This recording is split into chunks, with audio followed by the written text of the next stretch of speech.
Hello, नमस्कार, आदाब, सत श्री अकाल और अस्सलाम वालेकुम। मैं हूं मोहम्मद अहमद काज़मी, लेकर आया हूं आपका पसंदीदा कार्यक्रम नजर दुनिया पर। इस कार्यक्रम में हम आपको वो खबरें देते हैं जो आपको दूसरे माध्यमों, दूसरे रास्तों से नहीं मिलते। आज आप तक वो खबर पहुंचा रहा हूं जहां की खबरें आमतौर पर हमारे अखबार और टेलीविजन चैनल कवर नहीं करते। नॉर्थ अफ्रीका के मुल्क सूडान में लंबे क्राइसिस के बाद फ्राइडे को सत्तारूढ़ परिवर्तनकालीन यानी ट्रांजिशनल मिलिट्री काउंसिल और विपक्षी ग्रुप्स के गठबंधन चुनावों के लिए तैयारी के दौर में आने वाले 39 महीने के दौरान साझा तरीके से सरकार चलाने के लिए एक समझौते के लिए तैयार हो गए हैं। मंडे यानी सोमवार को इसे फॉर्मल तरीके से डिटेल्स के साथ ऐलान कर दिया जाएगा। ये सहमति खार्तूम में 2 दिन से जारी बातचीत के नतीजे में फ्राइडे सुबह सवेरे बनी, जिसके बाद डेमोक्रेसी की मांग कर रहे लोगों ने पूरे देश में जश्न मनाया। लेकिन अब भी लेजिस्लेटिव काउंसिल को न बनाए जाने के फैसले पर कुछ लोग सेना की नीयत पर सवाल खड़े कर रहे हैं। कई अंतर्राष्ट्रीय समाचार एजेंसियों से मिली खबरों के मुताबिक अफ्रीकी यूनियन की तरफ से मीडिएटर मोहसिन हसन ने फ्राइडे को सुबह सवेरे प्रेस कॉन्फ्रेंस करके कहा कि दोनों पार्टीज ने पिछले 2 दिनों तक खार्तूम में बातचीत की। 3 साल या उससे थोड़ा ज्यादा वक्त तक सेना और नागरिकों के बीच बारी बारी से सरकार बनाने पर रजामंदी हुई है। सेना और अब तक उसका विरोध कर रहे नागरिकों के गठबंधन ने एक स्वतंत्र तकनीकी यानी इंडिपेंडेंट टेक्नोक्रेट सरकार बनाने और हाल के हफ्तों में प्रदर्शनकारियों पर हुई ज्यादतियों की पारदर्शी यानी ट्रांसपेरेंट और आजाद जांच शुरू करने पर भी रजामंदी दी है। अभी तक बनी सहमति के मुताबिक दोनों ही विधान परिषद यानी लेजिस्लेटिव काउंसिल बनाने को फिलहाल स्थगित यानी पेंडिंग रखने के लिए सहमत हुए हैं। कुछ विरोधियों और पॉलिटिकल एनालिस्ट का कहना है कि यही डेमोक्रेटिक सरकार बनाने में सबसे बड़ी रुकावट साबित हो सकती है। उधर सूडानी प्रोफेशनल्स एसोसिएशन, जिसने विरोध प्रदर्शनों में बढ़ चढ़कर हिस्सा लिया है, अपने फेसबुक पेज पर कहा है कि आज हमारी क्रांति यानी रेवोल्यूशन जीत गई है और हमारी जीत चमक रही है। इससे पहले दोनों पार्टीज इस बात पर राजी हुई थी कि स्वतंत्रता और परिवर्तन के समर्थन वाले गठबंधन को विधान परिषद में 2/3 सीटें मिलेंगी।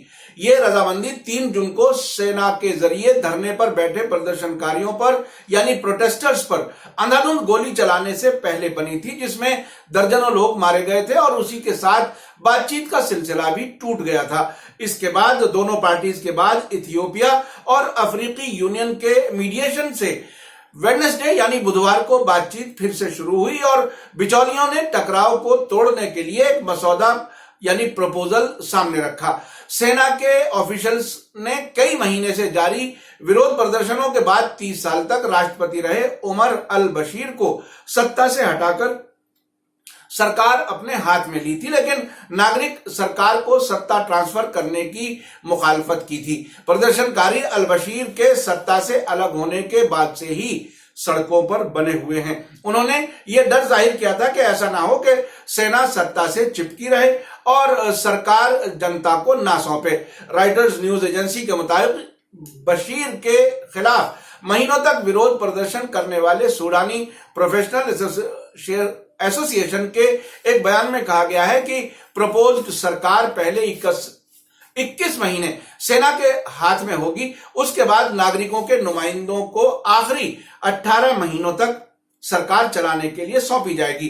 कुछ लोगों ने इसी बिंदु पर शक जाहिर किया है कि हो सकता है कि इस 21 महीने की मुद्दत को और बढ़ा दिया जाए। प्रपोज्ड अंतरिम परिषद सूडान में सबसे ज्यादा पावरफुल होगी। इसमें 5 सैनिक और 5 नागरिक मेंबर शामिल होंगे और उनके अलावा एक और नागरिक नुमाइंदा शामिल होगा। सोमवार तक इस समझौते को अंतिम रूप दिया जाएगा।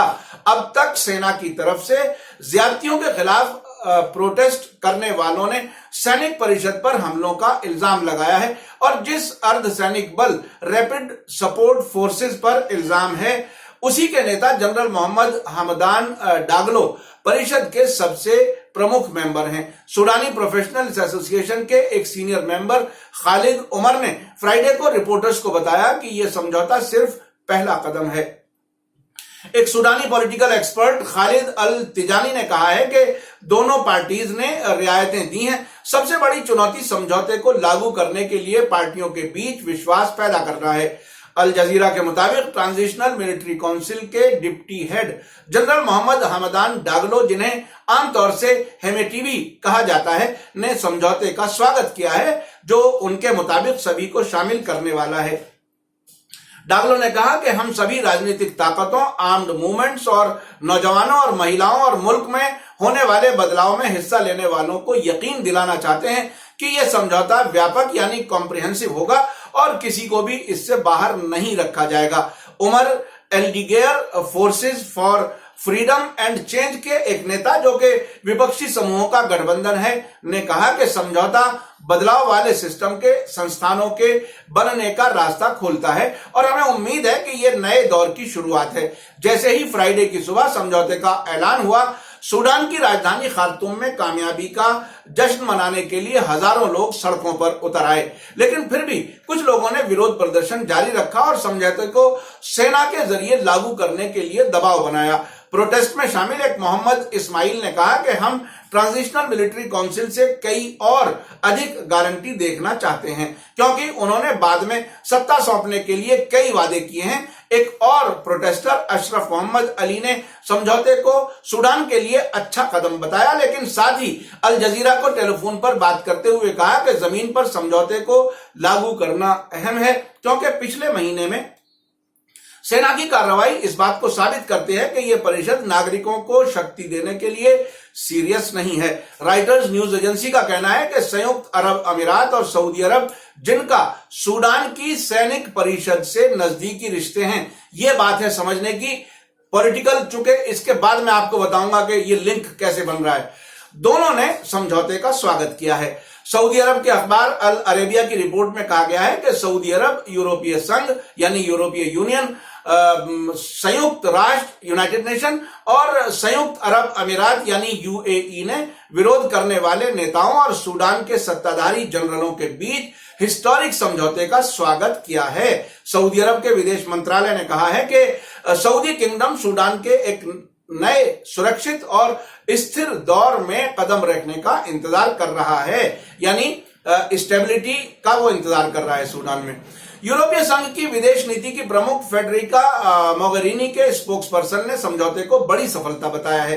संयुक्त राष्ट्र महासचिव एंटोनियो गुटेरेस ने कहा है कि वे इस समझौते से प्रोत्साहित यानी एनकरेज हुए हैं। संयुक्त अरब अमीरात के विदेश राज्य मंत्री अनवर गरगाश ने कहा कि खाड़ी देश अच्छे समय और बुरे समय में खार्तूम के साथ खड़े होंगे। सूडान में 19 दिसंबर 2018 को महंगाई और आर्थिक संकट के खिलाफ प्रोटेस्ट शुरू हुए थे, जिन्होंने बाद में राष्ट्रपति उमर अल शरीफ की सरकार के खिलाफ रुख बदल लिया। इसके जवाब में सरकार ने सख्ती की और 22 फरवरी 2019 को राष्ट्रपति अल बशीर ने देश में इमरजेंसी का ऐलान कर दिया और साथ ही सैनिक और खुफिया सेवा के बड़े अधिकारी जो थे उन्हें बदल दिया। 11 अप्रैल को सैनिकों ने अल बशीर का तख्ता पलट दिया। उसके बाद से ही जनता सड़कों पर थी ताकि सेना सरकार से चिपकी ना रहे। अभी ताजा खबर रिकॉर्डिंग से पहले मैंने देखी कि अल अरेबिया जो सऊदी अरब का ऑफिशियल अखबार है, उसने ये बताया है कि कतर से नजदीकी की वजह से उमर अल बशीर अपने साथियों को किस तरह से उन्होंने खो दिया। आपको याद होगा कि कतर से ताल्लुकात खत्म किए सऊदी अरब, बहरीन, यूएई और मिस्र ने, और उसके बाद उसको एक तरह से तनहा कर दिया और सारे ताल्लुकात खत्म करके उसके नतीजे में कतर, ईरान और तुर्की के काफी नजदीक आया है। अब ये बात भी खुल के आ रही है, खुद सऊदी मीडिया बता रहा है कि कतर से जो इनके ताल्लुकात अच्छे थे ये इसलिए अलग हुए हैं, यानी इसका मतलब ये भी कहा जा सकता है कि इसलिए हमने उन्हें सत्ता से हटाया है। मेरा समझना है कि जिस तरह से प्रोटेस्टर्स पर सेना की गोलीबारी के बाद समझौता हुआ है और लेजिस्लेटिव काउंसिल के बनाए जाने को टाला गया है और पहले 21 महीने सरकार सेना के हाथ में रहने का फैसला लिया गया है और दोनों तरफ से काउंसिल में आधे आधे मेंबर्स रखने की बात तय हुई है, ये जरूर नागरिकों के संगठन पर दबाव डालकर समझौता कराया गया है। मेरे शक की एक और मजबूत वजह यह है कि जो तजर्बा 2013 में मिस्र में हुआ, जहां अखवानुल मुस्लिमून यानी मुस्लिम ब्रदरहुड की डेमोक्रेटिक सरकार का तख्ता उलटकर अब्दुल फत्ताह अल सीसी की सरकार बिठाई गई, ऐसा सूडान में भी जरूर हो सकता है।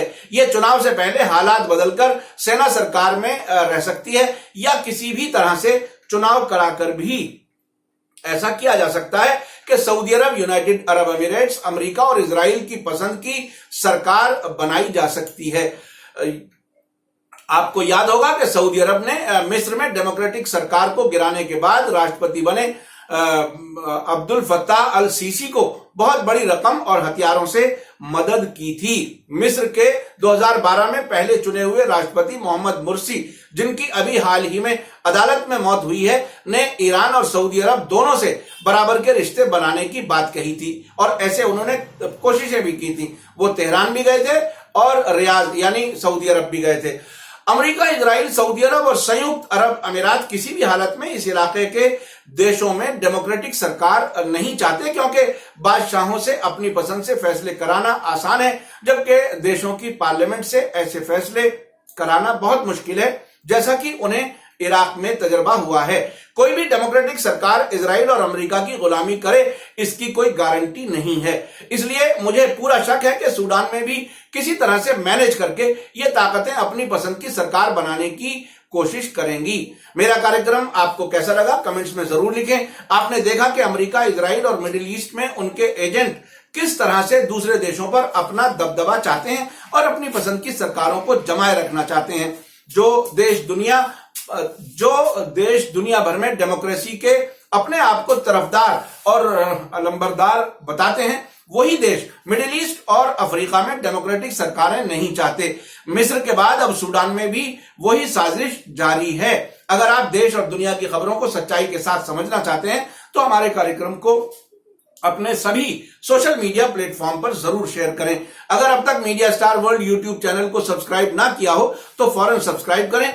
आप हमें फेसबुक, ट्विटर और इंस्टाग्राम पर भी फॉलो कर सकते हैं। इसी के साथ मुझे दीजिए इजाजत। धन्यवाद, शुक्रिया। जय भारत, जय हिंद।